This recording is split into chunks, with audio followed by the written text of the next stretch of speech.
আমার বাবা মার একমাত্র সন্তান আমি। আজকে থেকে আমার বাপ মার ছেলে মৃত। যেই সন্তান তার রোজাদার বাপ মারে বাসা থেকে বাইর করে দিতে পারে, সেই সন্তান আমার বাবা মার সন্তান হওয়ার যোগ্যই না। এই সেরি, তুই তোর বাপ মা নিয়ে বাইর হ যা। এই কথা কম, একদম কম, চুপ। রিতা, তুই কিন্তু এখন বেশি বেশি করতাছস। বেশি করার তুই কি দেখছস? বাজারে দোকান দিছস না? তোর দোকান আমি বন্ধ করতাছি। 3 লাখ টাকা নিছিলি আমার স্বামীর কাছ থেকে, মনে আছে? সেই টাকা এখন ফেরত দিবি, নাইলে তোর দোকান করা বন্ধ করতাছি। ভিক্ষা কইরা খাবি। দেখবি, আমার তো তোর লোকে কোনো ঝামেলা নাই। তুই আমার বাড়িতে আইছস, খুব ভালো কথা। কদিন থাক, বেড়াক। বোন, আমি তোর লোকে কোনো ঝামেলা করতে চাই না।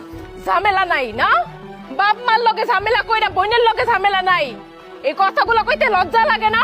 বাটপারি করস, তোর বাটপারি আমি বাইর করতাছি। বাইরে বাইরে বাড়ি থেকে। তুই যে আমার বাড়ি থেকে বাইরে হয়ে যাইতে কইতাছস, এই বাড়ি কিন্তু আব্বা আমার নামে নাই। এই বাড়ি তোরও না, এই বাড়ি বড় চাচার নামে। আমি যদি এখন বড় চাচারে ফোন দেই, যখন তখন এই বাড়ি আমার আব্বার নামে লেখা দিব, তখন তুই কি করবি? এই, তুমি ওর লগে এত ভদ্রভাবে কথা কইতেছো কেন?